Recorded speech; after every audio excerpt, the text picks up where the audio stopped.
Drama के starting में हम सबसे पहले अपने मेन लीड यानी कि हम अपने हीरो को देखते हैं, जो कि इस ड्रामे में भी बहुत बड़ा सुपरस्टार है। यानी कि सुपरस्टार होने के साथ साथ वो बहुत ही ज़्यादा रिच और अच्छी खासी फैमिली से है।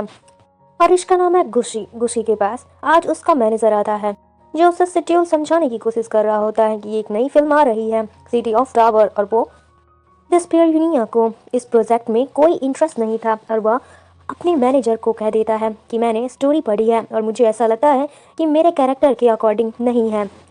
अब उसके बाद वो एक इवेंट के लिए जाता है, जहाँ पर वह बाहर उसके बहुत सारे फैंस खड़े होते हैं। काफ़ी शोर शराबा हो रहा होता है। फिर वो चाइना लौटता है तो उसे वेलकम कर रहे थे गुशी के एक साइनिंग स्टार, और आज मीडिया उससे वेलकम करने के लिए उसका इंटरव्यू लेने के लिए पहुंची हुई थी। जब वो प्रेस कॉन्फ्रेंस कर रहा था तो उसी कॉन्फ्रेंस में एक क्वेश्चन आता है, जिसके आंसर में गुशी यही कहता है कि मेरा अभी कोई मूवी करने का कोई इरादा नहीं है।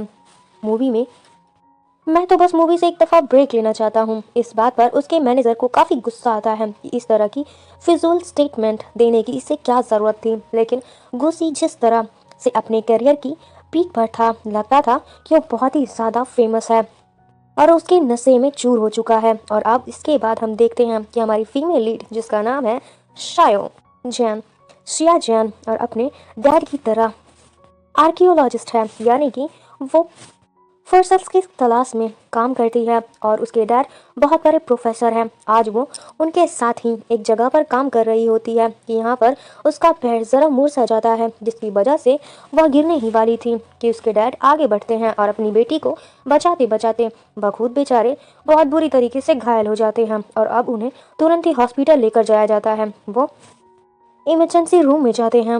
फिर उनका सीटी स्कैन होता है और उनको चोट तो कोई ज़्यादा नहीं लगी थी, लेकिन फिर भी वह होश में नहीं आ रहे थे। जब डॉक्टर उनकी कंडीशन को ऑब्जर्व करते हैं तो उनके स्टेटमेंट में कुछ अजीब सी चीज़ मिलती है, जिसे हमने टेस्ट के लिए भेजा है। और उनको डर था कि कहीं उनको स्टमक कैंसर ना हो। यह सुनते ही सिया जैन बहुत ज़्यादा डर जाती है और डॉक्टर से कहती है कि अपनी फैमिली को इन्फॉर्म कर दो। शाओ कहती है इनकी कोई भी ज़रूरत नहीं है, इनकी कोई फैमिली नहीं है मेरे सिवा। मम्मी डैड की डिवोर्स हो चुकी है। लेकिन श्याओ को तब अपने डैड की बहुत फिक्र होती है। तब वो होश में आने से पहले बार बार मम्मी का नाम ले रहे थे और कह रहे थे कि लियांग मुझे छोड़कर मत जाओ। वह अपने डैड के लिए बहुत परेशान हो जाती है, लेकिन उनको शो नहीं करती। डैड चाहते हैं कि वह हॉस्पिटल में ना रहें, बल्कि घर वापस लौट जाना चाहते हैं, क्योंकि आज उनकी प्यारी बेटी का बर्थडे था और वो रिजल्ट्स का इंतज़ार कर रहे थे। लेकिन उनका मन नहीं लग रहा था, वो घर वापस लौटना चाह रहे थे। और उसी टाइम पर हमें एक दूसरे कैरेक्टर को दिखाया जाता है और यह हमारी सेकंड फीमेल लीड होती है, जिसका नाम होता है जी। जी एक सुपरस्टार है और आज उसका एक जगह पर इंटरव्यू होना था और उसी बिल्डिंग में इंटरव्यू तो गुशी का भी था।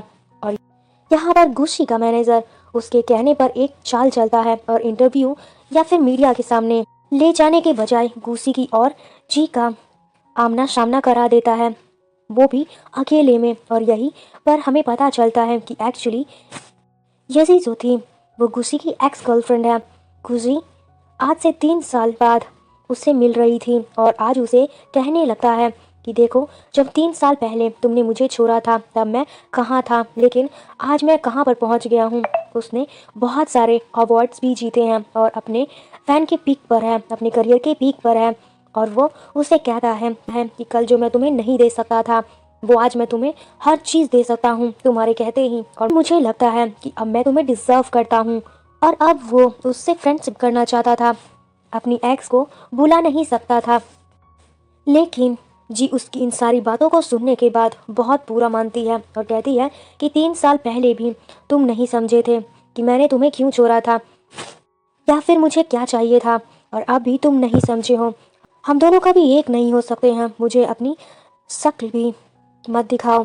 और अब वो तो उससे रिक्वेस्ट करते चली गई थी। अब सुपरस्टार यही सोच रहा था कि ये खुद को कहाँ कहाँ से बचाएगी मेरी शक्ल देखने से खुद को। और वापसी के रास्ते पर ही उसे एक बहुत बड़ी खबर मिलती है।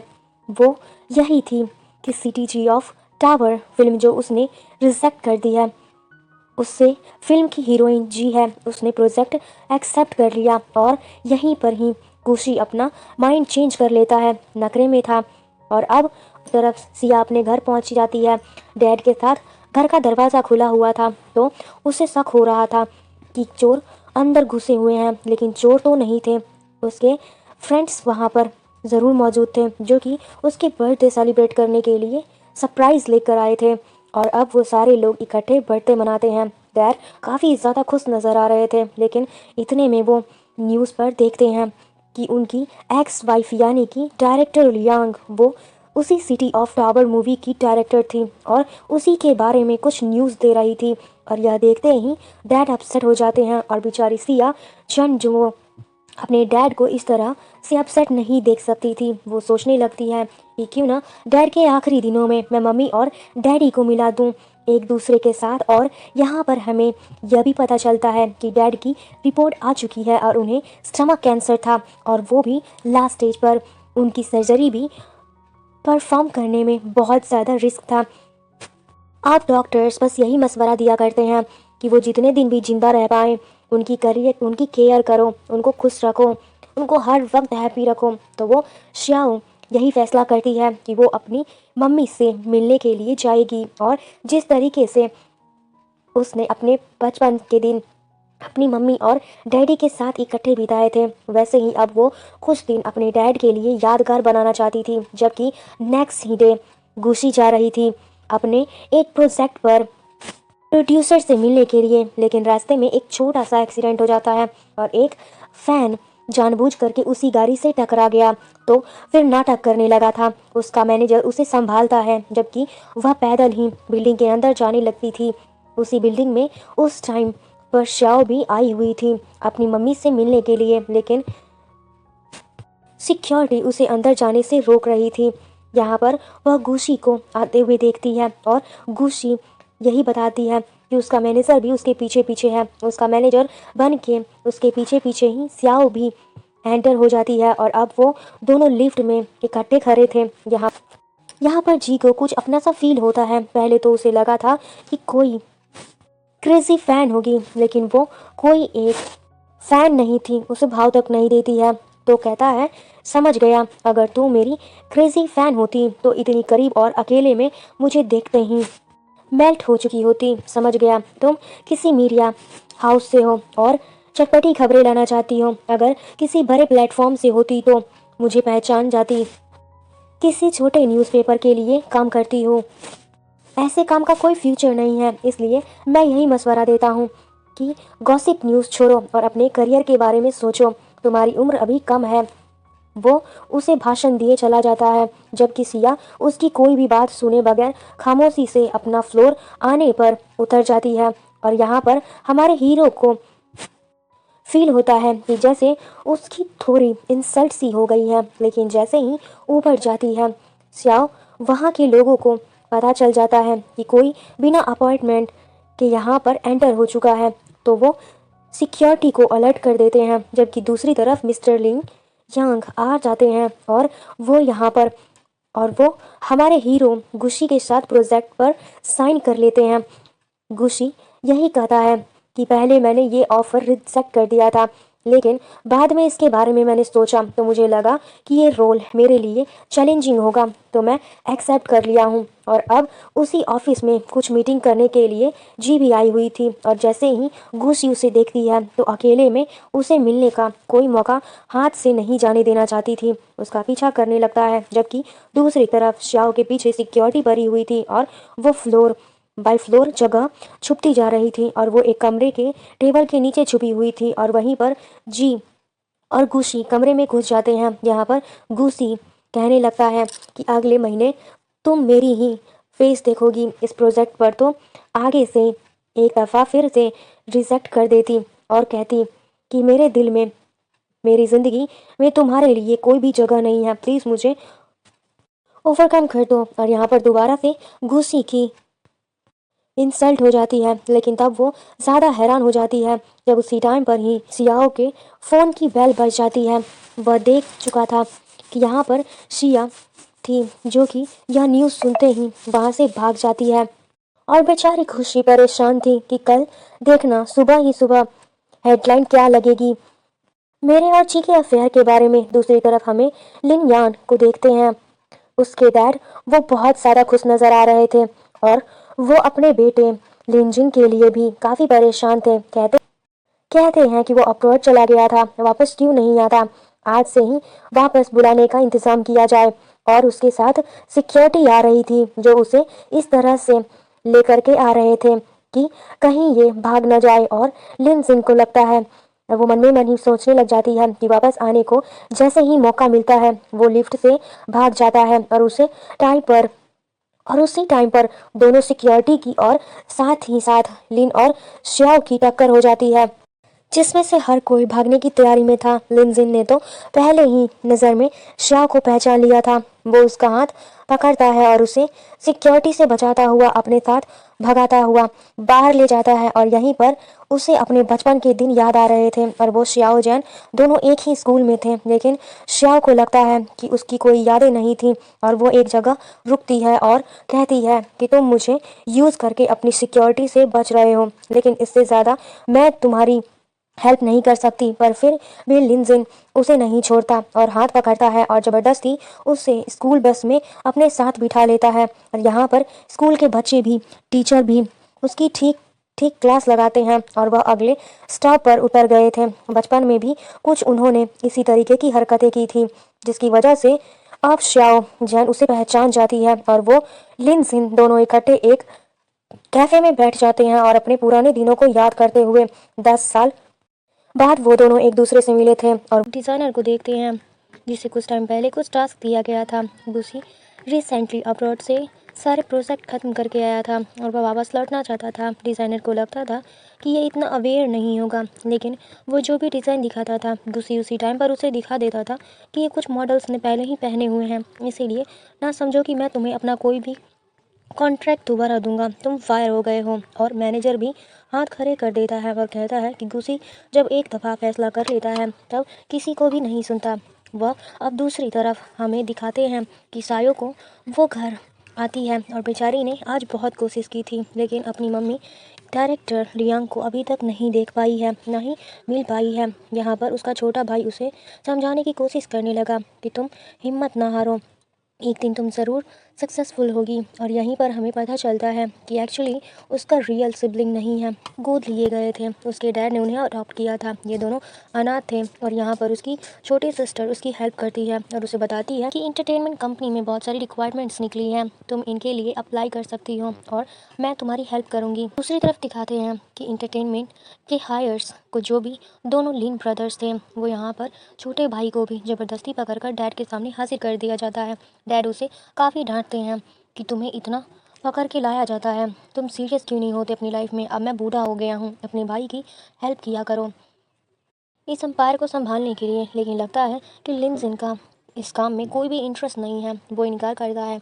तो डैड कहते हैं कि तुम्हारे सारे क्रेडिट कार्ड मैं आज से कैंसिल कर रहा हूँ। और उसके बाद उसका बड़ा भाई लिनजांग उसकी हेल्प करता है और उसे खर्चा पानी दे करके अब नेक्स्ट मॉर्निंग लिनसिन अपने घर का गेट पार कर लेता है डैड के बॉडीगार्ड से नज़र बचा करके। लेकिन उसे यह पता नहीं था कि उसकी लैंडिंग होने वाली है सीधे उसके डैड की गाड़ी के सामने, जो कि तुरंत ही उसे अपने साथ ऑफिस जाने के लिए बिठा लेते हैं और कहते हैं कि मैं खुश हुआ तुम पहले ही दिन टाइम पर रेडी होकर के। और अब डैड ने उसे मजबूर कर दिया था कि तुम एडवर्टाइजमेंट डिपार्टमेंट में काम करोगे कुछ दिनों के लिए, और यहाँ पर किसी को भी तुम्हारी आइडेंटिटी के बारे में कुछ भी पता नहीं चलना चाहिए।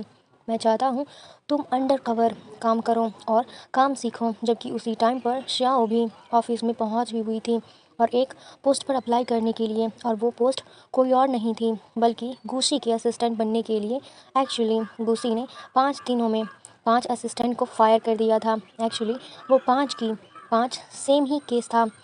उसकी क्रेजी फ़ैन थी जो कि असिस्टेंट की शक्ल में उसके करीब रहना चाहती थी, और लास्ट वाली तो जॉब छोड़ते छोड़ते यह शर्त भी रख देती है कि जाते जाते उसे वहीं कॉफ़ी वाला कप चाहिए जिससे वो अभी अभी कॉफ़ी पिया था। एक्चुअली बात यह है कि गुसी की रिक्वायरमेंट कुछ डिफरेंट सी है। वो कहता है मेरे साथ जो असिस्टेंट हो मैं चाहता हूँ वो मेरी फ़ैन नहीं हो, क्योंकि इस तरह से काम पर कम इफेक्ट करेगा और मुझे प्रोफेशनल लड़की चाहिए, ना कि अपनी कोई क्रेज़ी फ़ैन। साथ ही उसे फिक्र भी हो रही थी। वो सुबह सुबह ही अपने मैनेजर से कह रहा था कि नज़र रखो, कहीं कोई न्यूज़ तो नहीं आई है। और मेरे और जी के बारे में जो कल एक रिपोर्टर्स ने हमारी बातें सुन ली थी, शायद उसने कोई वीडियो क्लिक किया हो या फिर हमारी वॉइस रिकॉर्डिंग की हो। और ऐसी तो कोई भी न्यूज़ नहीं आई थी, जिसकी वजह से गुसी काफ़ी हैरान और परेशान हो जाता है। जबकि उधर लड़कियां रिजेक्ट हो रही थी और आंसू भी बहा रही थी, बाहर निकल रही थी। और उसके बाद शियाओ की बारी आती है। उसके पास ना तो कोई वर्क एक्सपीरियंस था और फिल्म इंडस्ट्री का, और उसकी स्ट्रेटजीज भी कुछ डिफरेंट सी टाइप की थी।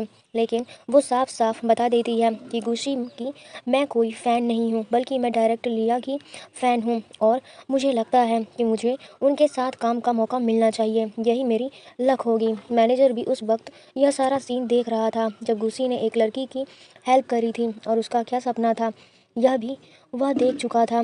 यह तो गुशी को जानती तक नहीं थी।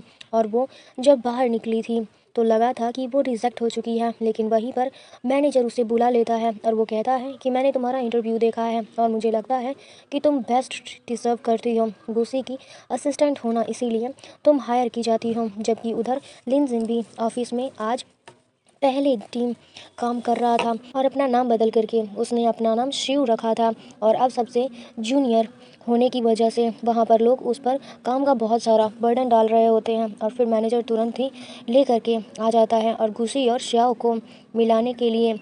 और वो दोनों एक दूसरे को देख करके हैरान रह जाते हैं। श्याओ को तो पता ही नहीं था कि गुसी है कौन कौन सा सुपरस्टार, और गुसी तो उसका फ़ोन छीन करके चेकिंग करने लगता है कि कहाँ पर वह क्लिप है और कहाँ मेरी फ़ोटोज़। और वही समझ रहा था कि किसी मीडिया हाउस के लिए काम करती है, कहीं वो कोई गॉसिप न्यूज़ इकट्ठा करती है, मेरी असिस्टेंट बनने के लिए आ गई है। और वह उसे कहता है कि तुम फायर की जाती हो। और अभी 5 मिनट पहले उसने सुना था कि वो हायर हो चुकी है, और अब इतनी जल्दी वो फायर कैसे हो चुकी है।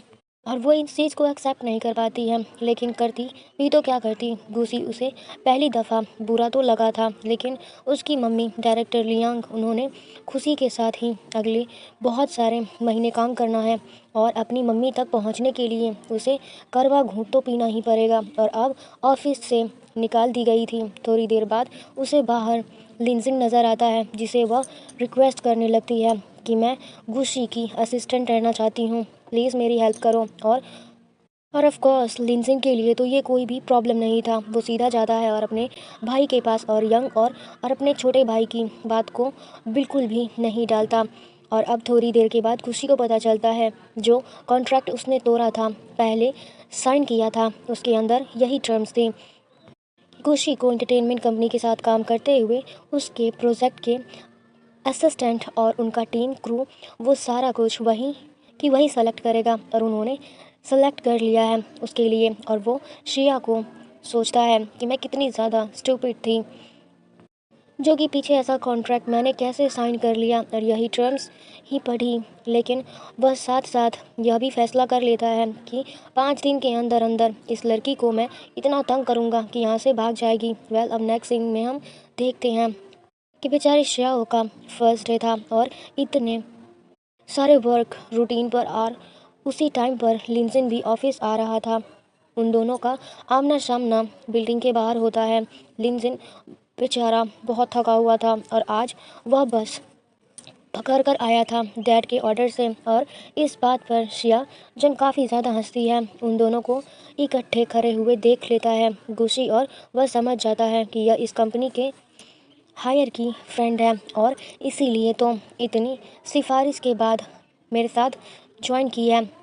और अब वह उसे भगाता दौड़ाता है एंड सूट से 1 घंटा पहले कहता है कि अरमानी से जा कर के मेरा ड्रेस ले कर के आओ। और वो बेचारी भागती हुई जाती है और कहती है कि मैं 40 मिनट में ही वापस आ जाऊंगी। वो बेचारी 38 मिनट में वापस आ गई थी, लेकिन वो कहता है मैंने माइंड बदल लिया है, मुझे लगता है कि यह वह वाला ड्रेस नहीं है जो मैं सूट के लिए पहनना चाहता था।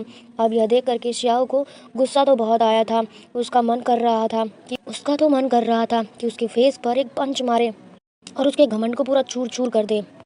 और इस टाइम पर वो टोंट करते हुए उसकी तरफ स्माइल कर रहा था। और अब उसका फ़ोटो शूट जैसे ही पूरा हुआ था, वहाँ पर बाहर उसके फैंस इकट्ठे हो गए थे और वो फेस उससे इंटरेक्ट करना चाह रहे थे। और यहाँ पर एक आंटी थी जो अपने साथ एक डॉग को भी लेकर आई थी, जो कि उन्होंने स्पेशली गिफ्ट रखा था अपने आइडियल गुशी के लिए। और गुशी के बिहेव पर श्याओ वो गिफ्ट एक्सेप्ट कर लेती है। बेचारी थक हार करके जैसे तैसे घर पहुंचती है। उसी टाइम पर उसे दोबारा कॉल आ जाता है मैनेजर का, और वो कहता है गुशी ने तुम्हें दोबारा बुलाया है। वैसे भी उसके कॉन्ट्रैक्ट में उसके जॉब की टाइमिंग कोई भी फिक्स नहीं है, तो उसे ना चाहते हुए भी दोबारा वहाँ जाना पड़ता है। और जाती है तो पता चलता है कि काम क्या था। सिर्फ इतना था कि उस डॉग को अब उसने ही संभालना है।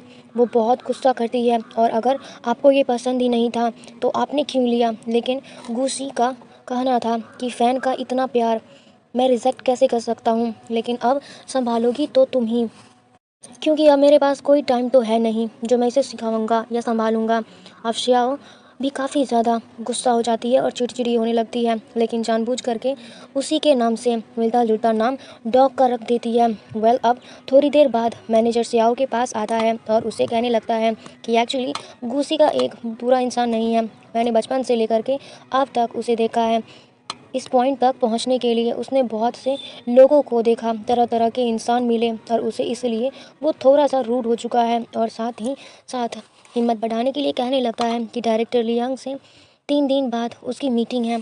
उस मीटिंग में मैं अपनी जगह तुम्हें भेज दूंगा, और साथ ही अब तक तुमने इस पोस्ट पर बने रहना है। और यह सुन करके श्याओ एक नई जान आ जाती है उसके अंदर। लेकिन नेक्स्ट मॉर्निंग श्याओ को पता चलता है कि उस पेट की वजह से उसे एलर्जी हो गई है, क्योंकि उस पेट को वैक्सीन नहीं लगी थी। बेचारी की बड़ी बुरी हालत हो जाती है, लेकिन फिर भी उसे बर्दाश्त करना पड़ता है। तो और अब खुशी नेक्स्ट मॉर्निंग उसे देखता है तो बहुत लिफ्ट बंद करने की कोशिश करता है, लेकिन वो फिर भी भागती हुई लिफ्ट में एंड टाइम पर पहुंच जाती है। यानी कि हम गुस्सी को देखते हैं जो कि शिकवा कर रही होती है कि तुमने मुझे देखा फिर भी लिफ्ट को बंद करने की कोशिश की। लेकिन वो कहता है मैं बॉस हूँ, मैं किसी को भी कुछ भी एक्सप्लेन नहीं करने वाला, मुझे इसकी कोई ज़रूरत नहीं है। और वैसे उसके नेक पर रैशेस देखता है, तो वो कहती है कि इस रैशेस के लिए थैंक यू, क्योंकि तुम्हारे डॉग को एलर्जी थी। और अब उसके बाद कुछ ऐसा होता है जो गुसी इनकार कर देता है। वो उसे डायरेक्ट या इनडायरेक्ट मीटिंग में जाने से मना कर देता है, और यहाँ पर शायोम उसे धमकाने लगती है कि ठीक है, फिर मैं उस एक्ट्रेस जिससे तुम रिजेक्ट हुए हो वो सारी बातें मैं सारे लोगों को बता दूंगी। और उसका एक डेमो भी दिखाती है, जिसको देखने के बाद वो तो काफ़ी ज़्यादा शॉक हो जाता है, क्योंकि वो किसी कुलिक के सामने बता रही होती है। लेकिन अब यहाँ पर गुसी डर जाता है, क्योंकि उसका एक राज शो को पता चल चुका था और हाथ में आ चुका था। और अब थोड़ी देर बाद गुसी को पता चलता है कि उस डॉग को अडॉप्ट करने की वजह से उसकी पॉपुलैरिटी बहुत ही ज़्यादा बढ़ चुकी है।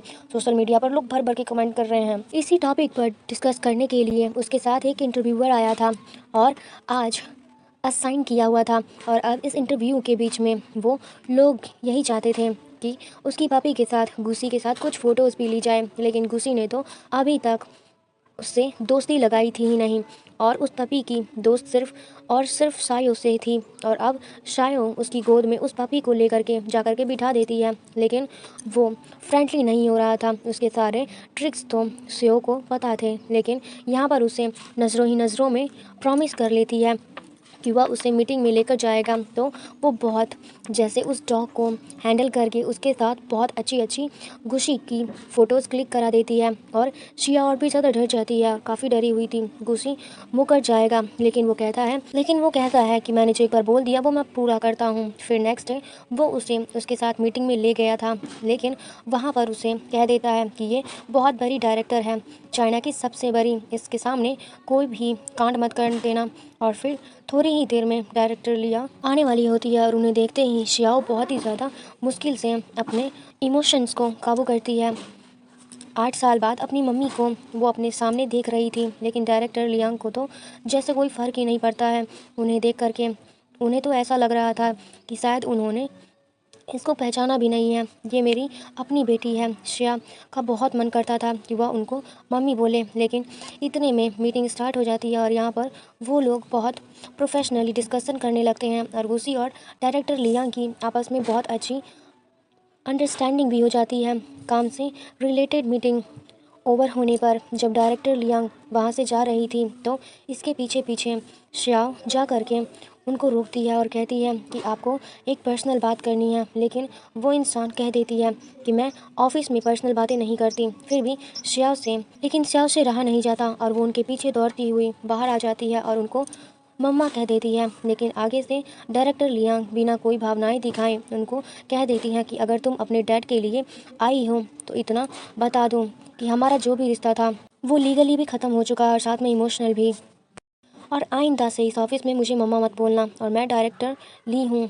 और अब उनकी यह सारी बातें पीछे खड़े होकर के गुशी और डायरेक्टर लियांग की असिस्टेंट भी सुन लेती है और वो दोनों बहुत हैरान रह गए थे। और यहाँ पर श्याओ की आंखों में आंसू आ गए थे और वो बहुत रोती है और असिस्टेंट के साथ मिलकर के अगले फ़ोटोशूट की टाइमिंग सेट करने लगती है। लेकिन यहाँ पर गुसी दूसरे असिस्टेंट को कह देती है कि प्लीज़ इनको यहाँ पर अकेला छोड़ दो, जो भी डिस्कशन करनी है मेरे मैनेजर से कर लेना। गुसी को लगता है कि आज बहुत हमदर्दी हो रही थी श्याओ का और यह रूप देख करके। अब नेक्स्ट डे शब फिर से काम पर आती है और यहाँ पर एलिवेटर में कुछ लोग ज़्यादा हो गए थे, जिसकी वजह से एक नई असिस्टेंट जिसका नाम था फे, वो शो के बाहर निकल रही थी। लेकिन लिन यहाँ पर उसे रोकता है और एलिवेटर से उस एक्ट्रेस को निकाल देता है और बाहर फेंक देता है। और आज फोटो शूट का दिन था और आज के दिन शाओ को लगता था कि डायरेक्टर लियांग ज़रूर आएंगी, लेकिन वह नहीं आती हैं। वो एक दफ़ा फिर से उनको देखना चाहती थी और गुशी ऐसा करता है कि वो अपना लंच बॉक्स उसे दे देता और कहता है कि जाओ यह डायरेक्टर लियांग को दे दो मेरी तरफ से लंच आज उनके लिए। लेकिन फिर हमें पता चलता है कि यह लंच तो स्पेशल था गुसी के लिए और उसके मैनेजर ने एक स्पेशल शेफ़ से 3 घंटे खड़े होकर के तैयार करवाया था। जबकि दूसरी तरफ वो छोटी सी एक्ट्रेस वो आजकल किसी को भी टारगेट करने के लिए यहाँ पर आई थी और वो था गायक का सेकेंड हैंड यानी कि लिनजिन।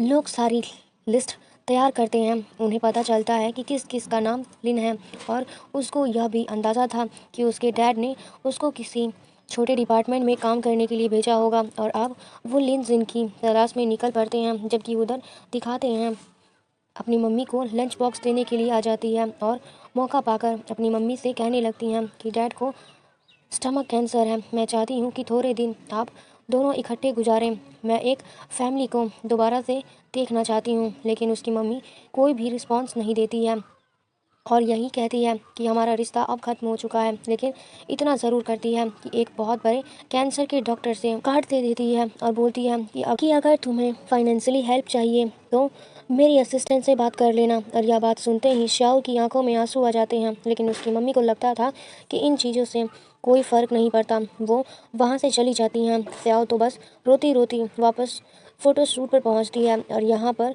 गुशी को उसकी आंखों में आंसू बिल्कुल भी अच्छे नहीं लग रहे होते हैं। वो मैनेजर को आज ही सारे काम करता रहता है और यह नहीं चाहता था कि कोई भी श्याओ को डिस्टर्ब करे। और उससे श्याओ के रश को भी बहुत फिक्र हो रही थी, तो मैनेजर से कहता है कि पपी को लेकर के जाओ और आज उसकी सारी वैक्सीनें कंप्लीट कराओ। उधर लोग होते हैं जा कर के तलाश कर रहे होते हैं। सबसे पहला बंदा टकला निकलता है, जबकि दूसरा एक फॉरेनर था और अब लिस्ट में बारी थी शियो की। एक्चुअली लिन जिन जिसका नाम बदल करके यहीं पर रखा गया था। उधर लिनजिन को दिखाते हैं सारा ऑफिस उसे अपने छोटे छोटे काम करा रहा था।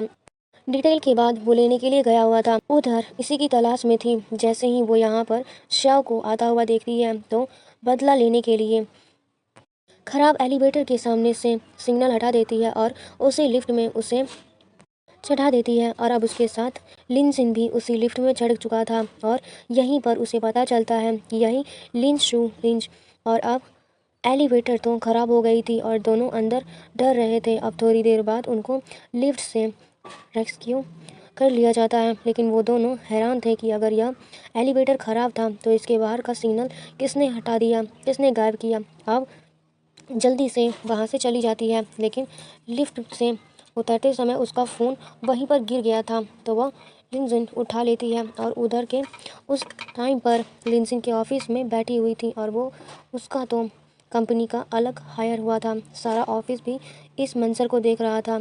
सभी के सभी डर जाते हैं जिन्होंने अब तक यानी कि लिनजिन से इतनी सारी खिदमतें करवाई थी और अभी भी उसे कॉफ़ी लेने के लिए भेजा था। और अब थोड़ी देर बाद लिनजिन वहाँ पर पहुँचता है और एक अप्लाई भी करता है कि सर मैं भूल गया था, आपकी कॉफ़ी में तो मैंने चीनी डालना ही नहीं है। और अब वो डायरेक्टर पेंशन भी बड़े मज़े से चीनी वाली कॉफ़ी को पीने लगता है। असल में हम नहीं बल्कि यह हमारा बॉस है। भी बहुत प्यार से उसे मिलने के लिए आता है, लेकिन वो कहता है कि इसे तो यहाँ से निकाल के बाहर करूँ। तरफ हमें गुशी को दिखाते हैं। उसकी अब उस डॉग से काफ़ी दोस्ती हो चुकी थी और वो उससे बातें भी करता था और वो बहुत क्यूट था। काफ़ी देर से शिया वापस नहीं आई थी तो उसे कॉल मिलाता है और वहाँ पर गुशी जब कॉल करता है तो आगे से लिन वो फ़ोन उठाता है और कहता है कि जी मिस्टर एक्स। अब गुशी डबल हैरान हो गया था। एक तो कि ये सियाओ का फ़ोन कौन लड़का उठा रहा है और दूसरा इससे कि इसका मेरा नाम मिस्टर एक्स यानी कि एक डायनासोर के ऊपर रखा हुआ था। और वो रिसर्च तो बहुत करने की कोशिश करता है, इन्वेस्टिगेशन करता है कि तुम कौन हो, और सिर्फ इतना ही कह देता है कि मैं सिया का बहुत स्पेशल फ्रेंड हूँ। और अब गुशी का गुस्सा देखने वाला होता है। एक तरफ तो लगता था कि वह जेलस हो रहा है और दूसरी तरफ जब वह सर्च करता है तो एक्स डायनासोर की शक्ल देखता है तो उसका गुस्सा आसमान पर पहुंच जाता है। और इसकी इतनी ज़बरदस्त बेइज्जती हुई थी और मैं इतना बड़ा सुपरस्टार हूँ और मेरा नाम डायनासोर के नाम पे रखा गया है। जिसको देखने के बाद और सुनने के बाद वो तो काफ़ी ज़्यादा परेशान हो जाता है और काफ़ी ज़्यादा जेलस हो रहा होता है और गुस्सा भी हो रहा होता है। उसी को देखते हैं जो डायनासोर के कैरेक्टर को पढ़ करके बहुत ही ज़्यादा गुस्सा आता है, लेकिन हकीकत तो यही थी कि उसमें वही कैरेक्टर थी गुस्से वाली, जो कि बिल्कुल गुस्सी के ऊपर शूट करती है। और वो अब सामने खड़ा करता है, सियाओ की क्लास लगाने लगता है और तुम्हारी हिम्मत कैसे हुई मुझे यह सब कहने की।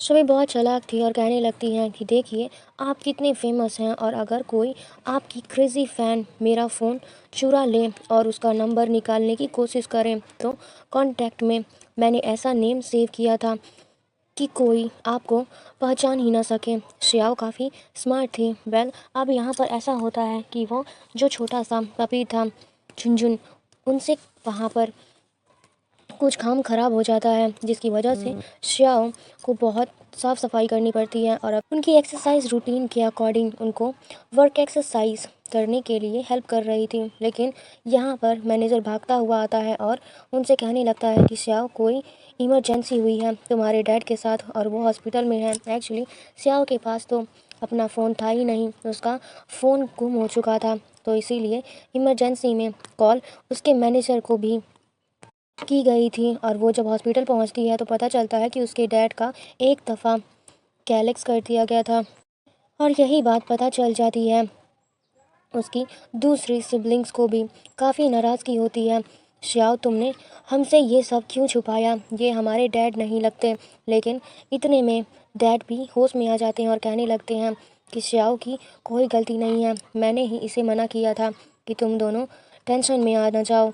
थोड़ी देर बाद वो तीनों बाहर खड़े थे और डैड के लिए काफ़ी परेशान हो रहे थे। लेकिन यहाँ पर श्याओ उन दोनों को हिम्मत दिलाती है और कहती है कि डैड की सिर्फ एक ही विश है जो अपने मुंह से खुद तो नहीं निकालेंगे, लेकिन वह यही होती है कि वह मम्मी से दोबारा से मिलना चाहते हैं। और इसी मिशन के लिए तो मैं गुशी की मैनेजर बनी हूँ ताकि मम्मी को किसी तरीके से कन्वेंस कर सकूँ। और भाई बहन इकट्ठे प्रॉमिस करते हैं कि वो लोग डैड के लिए हर काम करेंगे और उनको खुशी रखने के लिए कोशिश करेंगे। उधर फे को दिखाते हैं, उसने सारी रात रिसर्च की थी, एक बहुत ज़बरदस्त सा आउटफिट पहना था और यह बिल्कुल इस तरह का था जिस तरीके से लिनजिन की फेवरेट आइडल पहनना करती थी। और वो अपनी स्टाइल बिल्कुल वैसे ही करना चाहता था ताकि लिनजिन को इम्प्रेस कर सके। और उसने एक प्लान भी बनाया था और वह कॉफ़ी लेकर के जाएगी लिन के सामने और उसकी असिस्टेंट उसे किसी तरीके से धक्का देगी और अब कॉफ़ी गिरेगी लिन के ऊपर। और इसी बहाने से वो उससे दोस्ती करने की कोशिश करेगी, उसकी शर्ट धोएगी, दोबारा से मिलेगी और बस मुलाकात चलती रह जाएगी। और यह प्लान सुनने में तो बहुत अच्छा लग रहा था, लेकिन जैसे ही वो लोग यह प्लान एग्जीक्यूट करने चाहते हैं कि एक काम उल्टा पड़ जाता है और यहाँ पर लिन पर कॉफ़ी गिरती है। उससे पहले ही सालिन को आवाज़ दे देती है, खुद ही सारी गंदी हो जाती है। और अब लिन तो अपनी ही दुनिया में शो के साथ इतना ज़्यादा गमन हो जाता है कि उसे पता ही नहीं चलता है कि पीछे हो क्या रहा है। और अब ये बहुत गुस्से में थे, लेकिन उसे इतना अंदाज़ा हो गया था कि इस वक्त आर्ट का जो भी फेस शाओ के हाथ में है इम्पॉर्टेंट है। और उसके फ़ोटो शूट के लिए उधर गुस्सी भी आज खुद ड्राइव करता है और अपने फ़ोटो शूट के लिए आता है। यहाँ पर गुस्सी ने भी अपने मैनेजर के साथ एक प्लान किया था रेडी, और वो यह था जी ने भी आज फ़ोटो शूट पर आना है। तो उसके बाद जब वो जाने लगेगा तो वो जानबूझकर उसकी गाड़ी की चाबी कहीं गुम कर देंगे। और यहाँ पर गुस्सी उसे सबके सामने लिफ्ट देने की ऑफ़र करेगा।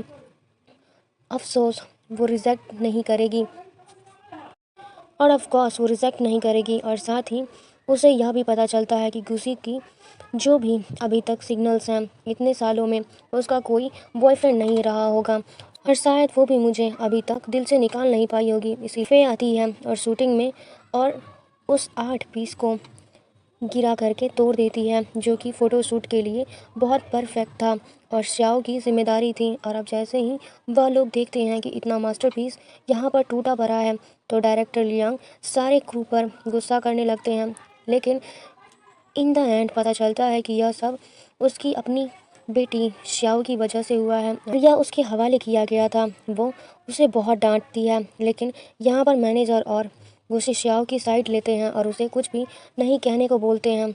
और जा कर के तुम आर्ट वाले डिपार्टमेंट से कहो कि इस तरह का एक और पीस बना दे, और अब मामले को संभालने की कोशिश करेंगे। जबकि उधर लिन सिंह उसके तो डिपार्टमेंट में उसकी इज्जत बहुत बढ़ चुकी थी, बदल गए हैं। सारे लोग उसे आगे पीछे घूमते थे, इवन कि उसके लिए एक प्रॉपर प्लान भी रेडी किया हुआ था। उधर हमें डैड को दिखाया जाता है। डैड आज काफ़ी गुस्से में थे। लिनयान ने किसी इशू को लेकर के थोड़ी सी गड़बड़ कर दी थी, इसीलिए डैड कहते हैं कि अभी 1 साल हुआ है मुझे अपनी पोस्ट छोड़े, तुमने सीट संभाली है, नहीं कर रहा था कि पहले ही साल में तुम इतनी बड़ी गड़बड़ कर दोगे।